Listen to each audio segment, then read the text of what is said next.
At this time, it's really my pleasure and privilege to introduce one of the members of that commission who did such a great job then in the months and years after explaining the commission's work to the American people, Dr. Tom Ungerleider from UCLA.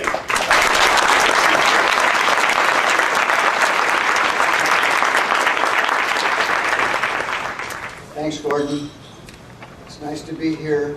They dug me up out of mothballs to make this presentation.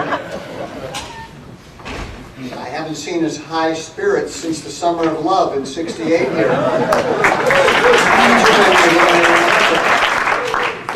By the way, I've got some reprints of Marijuana and Me outside there. If you haven't gotten them, you can get them on the way out. I think they're there.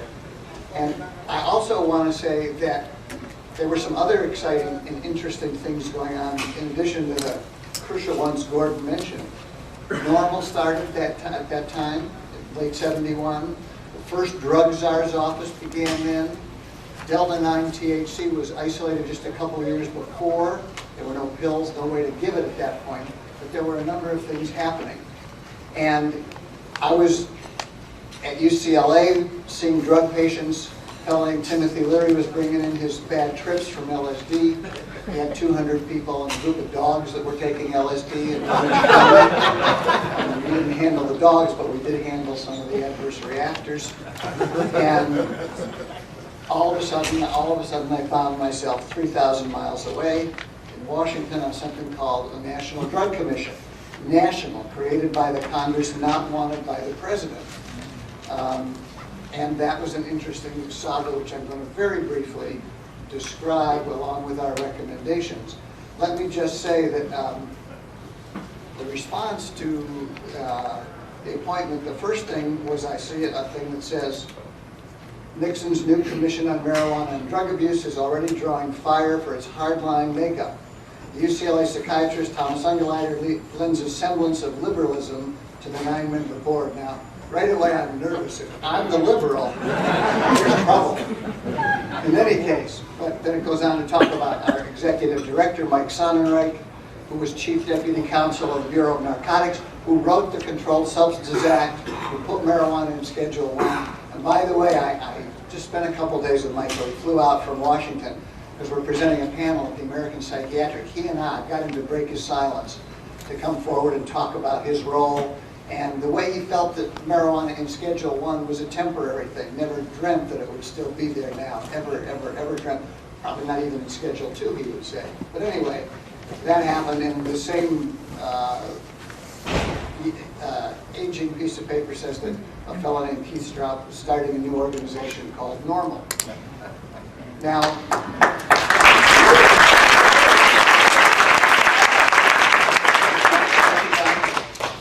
yeah, well, with the lights on, I want to show you a couple of things here. Every academic has to have slides. Okay, we'll start with Gary Trudeau here. Good afternoon, my fellow Americans. As you know, last January I appointed a commission to investigate drug abuse. Then in May, I told the press that if the commission favored legalizing pot, I would not follow that recommendation. Subsequently, many Democrats have accused me of ignoring my commissions unless I agree with them. Well, in the light of this criticism, I have decided to take decisive action. I'm appointing a commission to investigate Democrats. Our charge was to talk about, discover, let Congress and the people know about the nature and scope of marijuana use, the effects of the drug, the relation of use to other behavior, and the efficacy of existing laws. We had $4 million, some of which, by the way, we turned back to the government. We didn't spend it all. So we had hearings, hearings all over the country. We went into the malls. We had travel to 25 countries, 50 funded projects. I want to show you a slide here of one hearing. This is just a hearing. Now this is in Los Angeles, and this is the head of Warner Brothers Records talking about drugs. and music, and he brought John Stewart with him from the Kingston Trio with his guitar, and he's playing a song called The Times They Are A-Changin', by Bob Dylan. I can tell you that the commissioners had no idea what he was talking about. Really true. I had to explain it as best I could. And then here, and this is one of the most important things. This is a slide of the commissioners paying a lot of attention to something. That's Mike Sonnenreich from the BNBD there. And that's Joan Cooney over there. She was the head of Sesame Street. In any case, what they're doing is looking at successful marijuana users. That's it. The commissioners really believe that only jazz musicians and Mexican immigrants and some misguided teenagers were using marijuana. Nobody who was successful who was not a pothead. So we got a group of doctors and lawyers and captains of industry. And there they were saying, I'm responsible just like you fellows have a drink or a glass of wine. We use it and it's not a problem. And they are really in shock. There was another one up here. You may hear about that one. And in any case, it's too bad that there's not a lot of people who were around in those days to testify, but we do have one. And Mike is going to tell us about hearings from the other end. Thanks, Tom. As long as Keith has been doing this work trying to decriminalize, legalize marijuana, Mike has been doing it slightly longer. In the mid-1960s, Michael got involved with Allen Ginsberg, John Sinclair, a lot of people from the long distance past, and founded an organization called LEMAR for legalized marijuana. And then LEMAR merged with an organization out here in California, Amorphia, the cannabis cooperative, in the late 1960s. And Michael, who graduated from Princeton, got his doctorate degree in the history of marijuana, and there's now probably others, but he has a PhD in marijuana as an academic.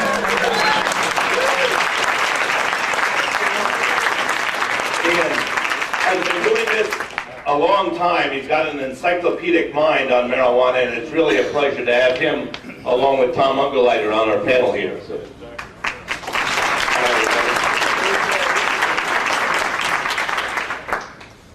I gotta say, one of the most spectacular accomplishments of Amorphia, the first cannabis co-op in the world, was hiring this dude out of the White House who'd worked for the Reagan campaign for many years, and suddenly shows up and wants to help us with the California Marijuana Initiative of 1972. And I think it was largely due to Gordon's efforts that we got extremely important endorsements, not only from Democratic legislators, but from some Republicans like Milton Marks and so forth. All of the San Francisco statewide legislators supported Prop 19 in 1972, which would have decriminalized possession for personal use, transportation, and cultivation for personal use throughout the state.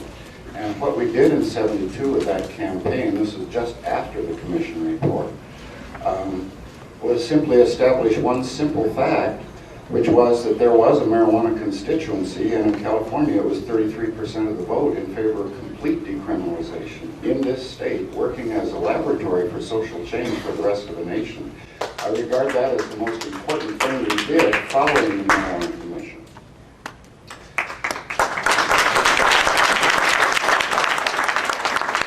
A couple of other things were important in the cultural history here. One was 1964, where LEMAR started in San Francisco here. A kid walked into a police station and smoked a joint in front of the desk sergeant and asked to be arrested. That started the whole movement. Shall we all do that? I was thinking maybe one of the answers for some creative, out-of-the-box thinking about drug testing would be to have everyone who is given the chance to give a urine sample turn in a positive sample. Right. Think outside the box on that one for a minute. I had become friendly with Allen Ginsberg during the 60s.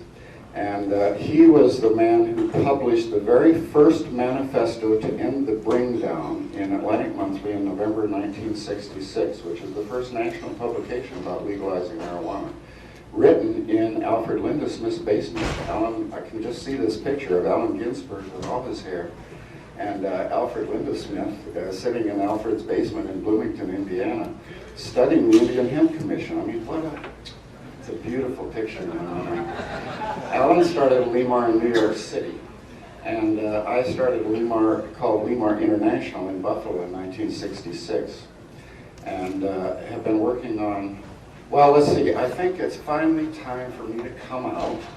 I first smoked marijuana in August 6, 1963, in about 8 p.m. in Harvard Yard. A beautiful beat chick. You remember beat chicks? Yes. They dressed all in black. They danced like a snake.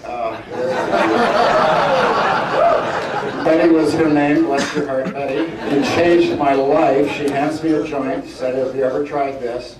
An hour later, we were in bed together.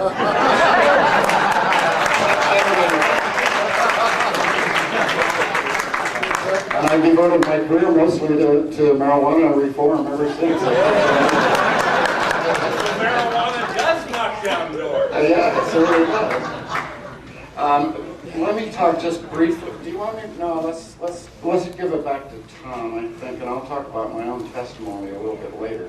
I don't think I was the only hippie invited to testify before the commission, but I certainly felt like that at the time. Tom.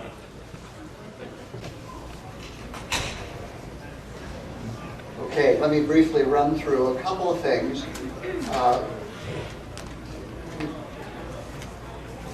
First of all, the effects of marijuana, which I don't even want to mention really, but I will.